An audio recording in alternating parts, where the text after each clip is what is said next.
All right, hope you guys can hear me. I'm using my microphone here today. But anyway, so this one is not targeted toward anybody, but a lot of people that I've been talking to, um, you know, potentially maybe having a lot of these same issues. And I wanted to kind of touch base on this, really give you a very broad, not too detailed, but a presentation to where that you can kind of understand if you're having any of these issues. Maybe it should be something that we need to look at, but this stuff can go very detailed, very in depth. Rihanna knows this firsthand. It's going to be about gut health in relation to fat loss, um, and how are these digestive issues holding you back. So you probably heard the word out and about now back is called gut dysbiosis. Essentially, it just means the gut is not functioning as it needs to be functioning. Um, a lot of people have a hard time with this, really, because number one, it involves a pretty strict routine to get the issue resolved.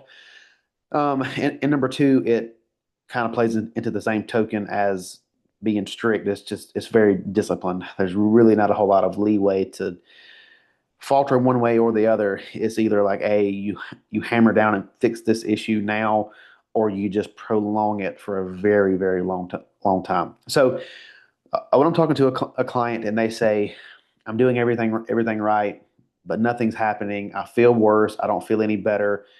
My first gut reaction, pardon the pun, is obviously looking at consistency. Are they really doing everything? And if those metrics check out and they're like 10 out of 10, they're really doing everything that I asked them to do, but things aren't moving. I look at the gut. So it's the missing piece for a lot of people, especially those who have dieted hard, they've trained consistently, they hit their macros consistently, but they feel bloated, inflamed, spinning their wheels, right?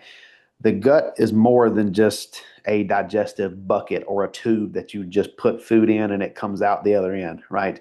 Um, it influences nutrient absorption, hormone balance, immune function, energy, mental clarity, inflammation. I mean, kind of like how we talked about last week, the gut is the second brain of your body. The first brain is up here. The second brain is in the gut. There is a such thing as called the gut brain axis. It's a very real thing. Good Lord. Um, but so it's definitely a missing puzzle piece that a lot of people just do not look at. So um, first off, what is gut dysbiosis? So, dysbiosis is going to be a broad term that describes any kind of imbalance in the composition and the function of your gut microbiome, where this is trillions and trillions of bacteria, fungi, microbes, all of these live in your digestive tract, right? These organisms help digest food, they synthesize vitamins, they regulate inflammation. They communicate with your brain and the immune system, hence, the gut-brain axis. But when that very fragile and intrinsic ecosystem gets disrupted, and it could be from things as poor sleep, crappy diet, a lot of stress, overuse of antibiotics, high alcohol intake, or like pretty excessive caloric restriction, it can lead to a ton of problems. The signs of gut dysbiosis, they can vary a lot, but typically they're going to include things like bloating, especially post meal or later in the day, irregular bowel movements, constipation, diarrhea, or just alternating kind of throughout the week, food sensitivities, chronic fatigue, even if you do get enough sleep, brain fog, poor focus, skin issues, just a variety of different things, right? Now, gut dysbiosis in itself doesn't always show up as like gut discomfort. So, like, sometimes you can actually see it on a person, right? Like, if somebody tells me, hey, my digestion is fine, my gut feels fine, the bowel movements are good, my digestion is good, okay. But their check-in pictures looks like there's a balloon just like ballooning out of their stomach, right? So, like, yeah, that's not normal, right? Um, Sometimes this stuff manifests from systemic inflammation, or even on a deeper note, like neurological symptoms, which is really why people just completely miss it until everything falls apart. And pardon the pun, the shit hits the fan, right? When everything just gets backed up. So um, let's zoom out to a real world example. I had a client a few years ago. Let's just call her Sarah. She came to me eating clean, hitting her protein, sleeping 7 to 8 hours a night, training consistently. Check-ins were good, macros were good. She was doing everything she's supposed to do, right? She wasn't losing body fat though. She was getting frustrated. I was getting frustrated. I was wondering if she was really doing what I asked her to do. Um, Not only did progress stall, she was dealing with bloating, nausea in the morning, frequent fatigue after meals. Like she was just constantly sleepy all the time, no energy. She would have days where bowel movements were good, and then the next day they were awful, very loose, which she just assumed was the normality for her, right? So we really wanted to zoom out and look at what her actual history was, other than her saying, "Oh yeah, digestion has been good for ever, right? Everything's good, right?" She had a pretty heavily history of using antibiotics, which I say heavily. That's 2 rounds per year, and it was for like a sinus infection. She used a ton of, I always mess this word up. NSAIDs, the NSAIDs. It's a non-steroidal anti-inflammatory drug, ibuprofen. Right? She took a lot of those multiple times a week for like joint pain, headaches, things like that.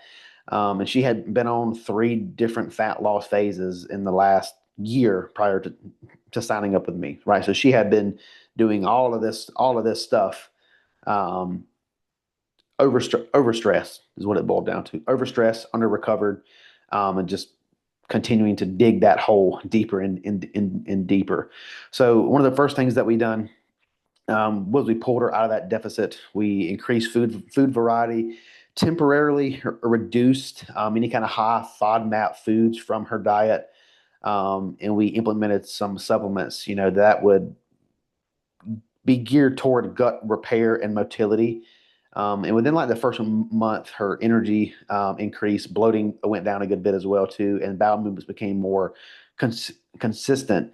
And then about a month after that, she finally started to see the scale move in the manner that she wanted to see it in. Right.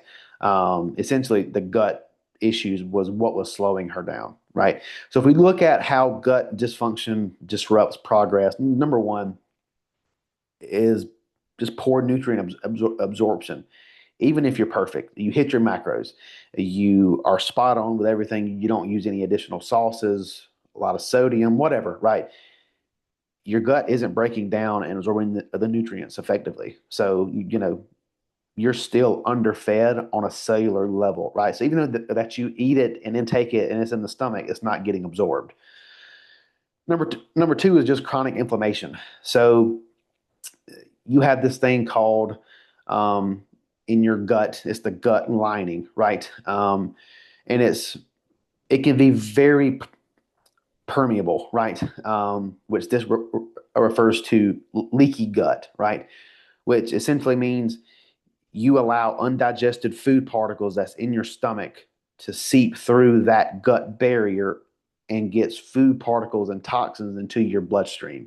So think about that. The food that you're eating, let's say it's chicken and rice, right? You eat it, it's in your stomach, but you have such bad chronic inflammation that this gut barrier, this gut lining that you have, is leaking. So that mush of chicken and rice that you just ate and digested it's in a mush, right? It is now leaking into your bloodstream.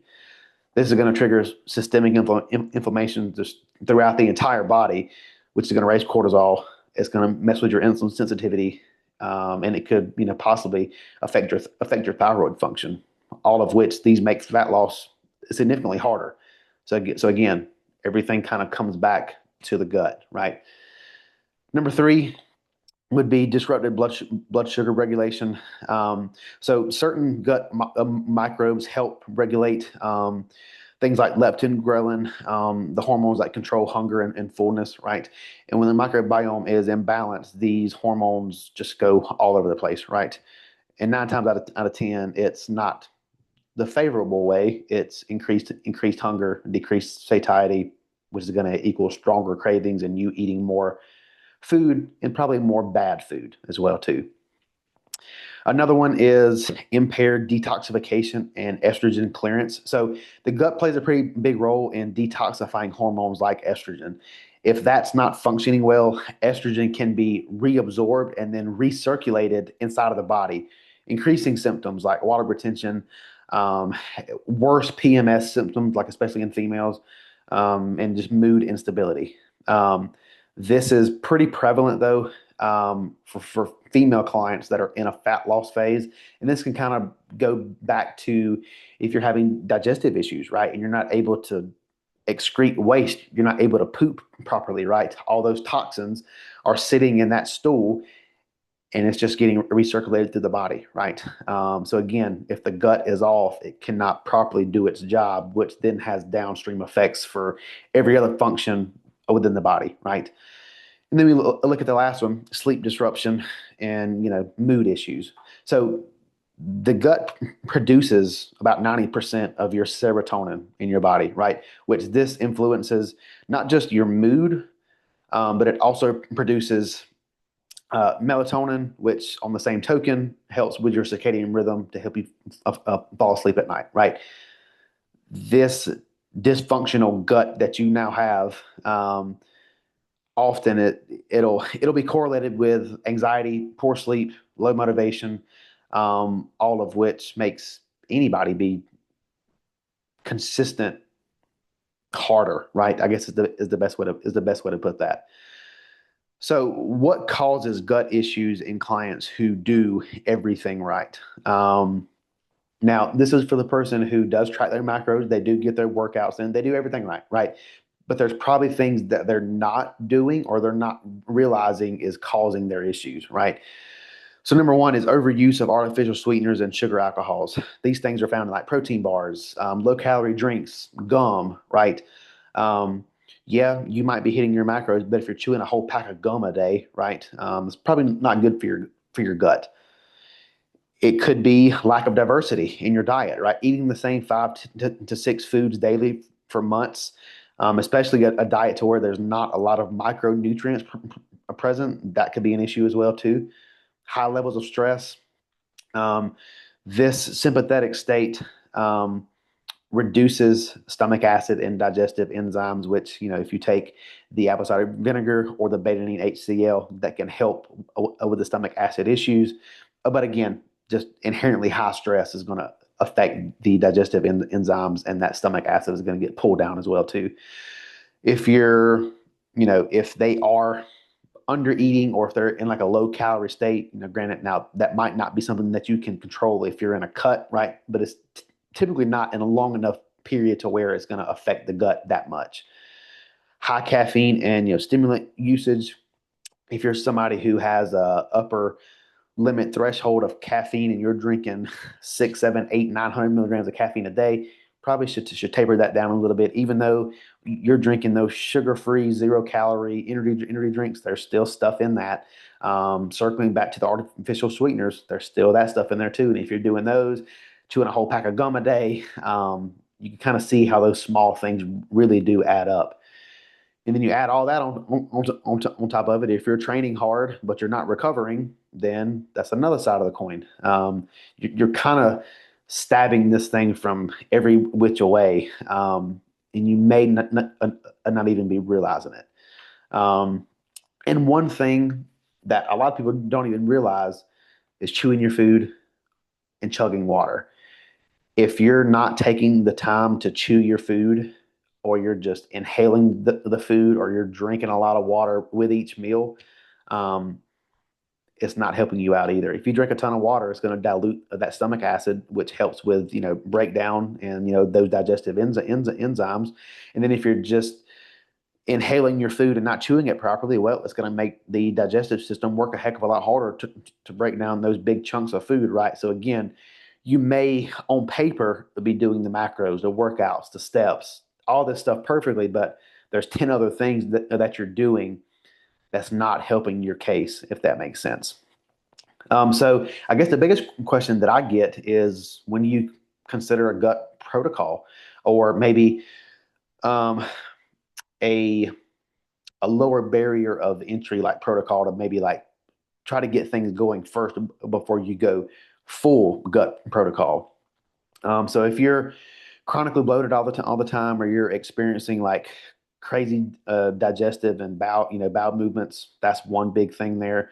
You're always tired after meals. You're stuck in fat loss, despite accurately tracking everything and adherence. That should probably be number one in my book is, and that's really with anything. If we're having issues and we're not seeing a progression move, let's look at adherence. Let's look at tracking. And even something that I read weeks ago about tracking is there was a study done a while back of, I can't remember how many hundreds of people it was. All these people were very tuned in with tracking macros. They knew what to do. I think it was like 60% of these people were 300 calories deviated off of what they thought they were eating. And these people were veterans when it comes to macro tracking. So it really helps to audit yourself at times too, just to be sure. Because even if you're tracking your macros and you're eating the same food every day, but you recently, swapped your almond butter out for this kind of almond butter, or you swap this out for this out, or if you got the bagged rice instead of the rice that you boil on the stove or whatever, all this stuff has variances. All this stuff has differences. If you're doing stuff like that on the daily, you need to make sure that you're auditing yourself, because adherence and tracking should just be number one. Because that's my first question. If anybody has any kind of issues and things are not moving, okay, let's see your food logs. Okay, how adherent have you been? And if the food logs can't be given to me, or if the adherence just isn't there, that's going to be fix number one. It's not going to be all right.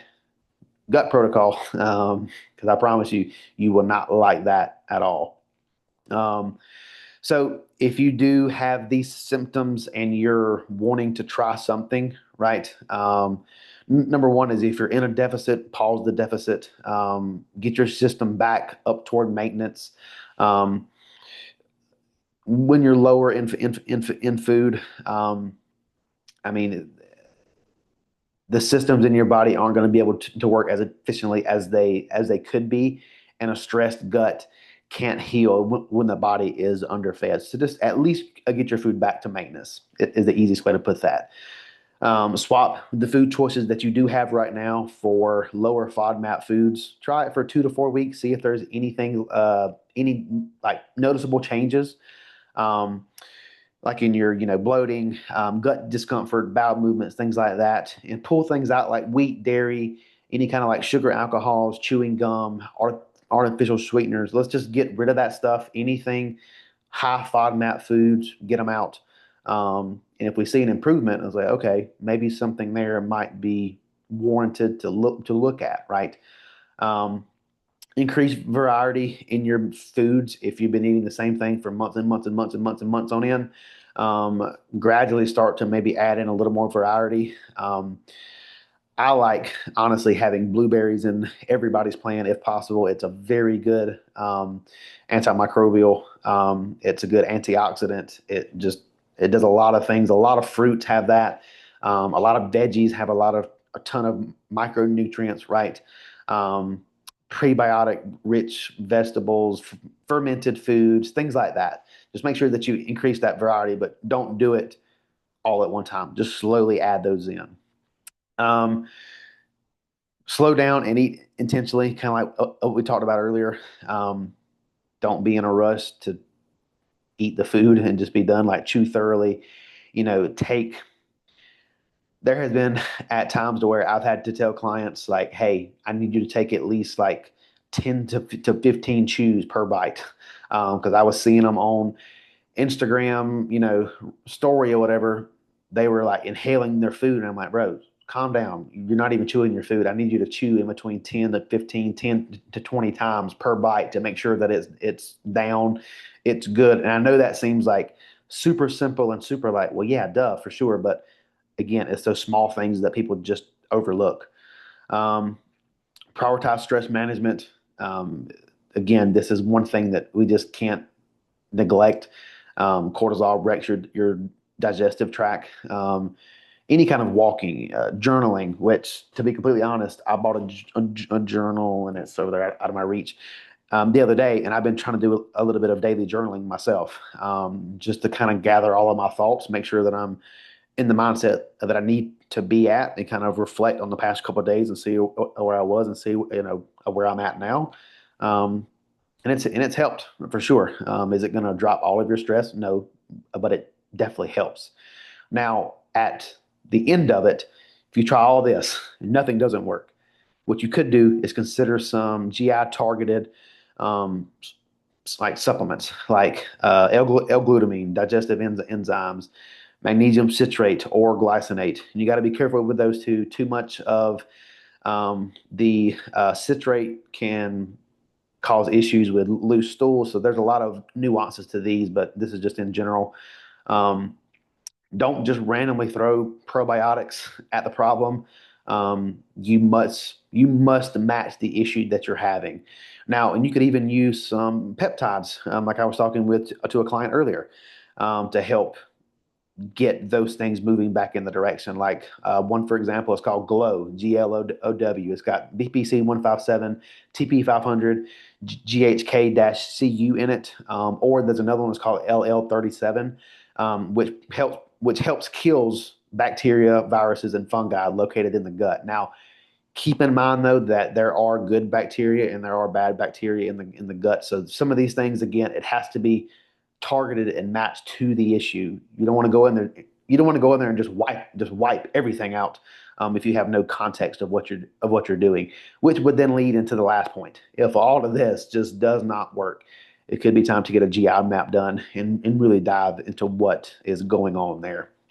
So, final thoughts. If you're doing everything right and you're not getting results, don't cut calories, add in more cardio sessions, take a step back, look at everything as a whole, make sure that you're doing everything right, make sure that you have all your ducks in a row, and then look at your gut.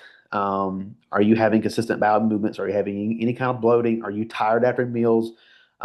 Is your body actually absorbing the food that you get it, or are you pretty much fighting to digest every single bite that you have? Um, a lot of you guys have got to understand fat loss is not a math equation.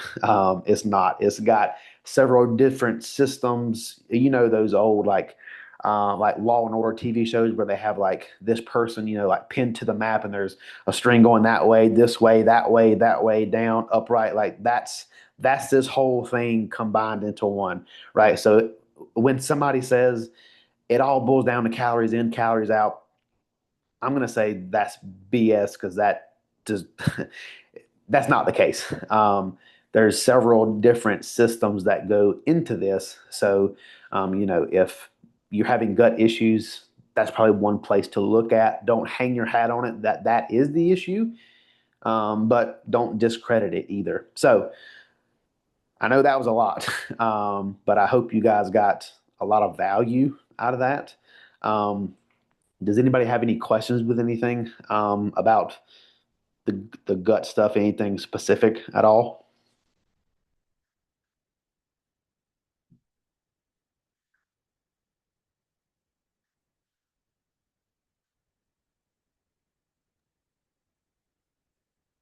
I don't have anything specific related to the gut thing, but I actually just happened to mention in my checkout this morning that like I'm gonna plan on going back to tracking a little bit just to make sure that like Yep. I'm kind of being honest with myself um, Yep.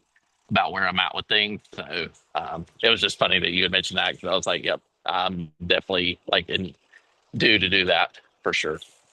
Yep. It's always a good time to just audit yourself. I do it every week.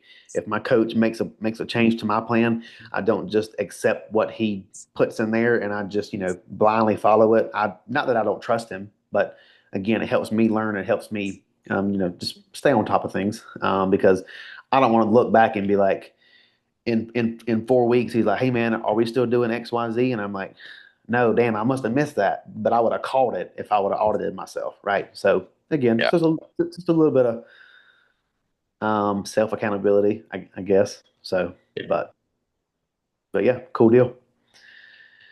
I can always count on Jacob. I mean, I'll add something. I think it's Yes, not a please. question, but you mentioned journaling, and I know that that can help with some of this gut stuff, but I'm an avid journaler. I actually have two journals. I have like a bodybuilding kind of where I'm at in my diet right now journal, keep my mindset from like shifting to negative self-talk, and Yep. then have like personal journal. But as far as like a lot of people say, they're like, I don't really know what to write. Like you mentioned, kind of checking in with yourself. I always like to do first thing, just open up my journal. If anyone needs a suggestion, open it up and just check in with myself first thing in the morning. Don't get Yep. on your phone just yet, nothing right away, and say, how am I feeling? Um, Yep. just do like a full body scan and kind of check in, and you'd be surprised like how much comes out once you start regularly doing that and where you can find patterns. So, Yeah, absolutely. And that's what I've been doing that in the mornings and then after my gym session. After I log everything, I'll get my journal that I log all my stuff in, and I'll write, how the session was, how I felt, what the mindset was, going into the session. And then so I can look back at the prior week and was like, hey, this week, I was a little discouraged, a little tired, a little sleepy. So this should, progress forward this week. So, it seems like 10 years ago me or 5 years ago me would have like, yeah, all that's hippie stuff, right? Woo woo journal and stuff. But no, it's honestly worked pretty well for me. So I'm an advocate for it now, for sure. But outside of that, if you guys got any questions at all, just let me know. But I feel like this was a good topic to talk about. Definitely could go a ton more into this. There's a lot that goes into the gut, especially if you start looking at GI maps. Um, but this is a pretty basic, pretty broad overview of what it is, just to give you an idea. So, as always, if you guys got any questions, just let me know, and I'll talk to you guys soon.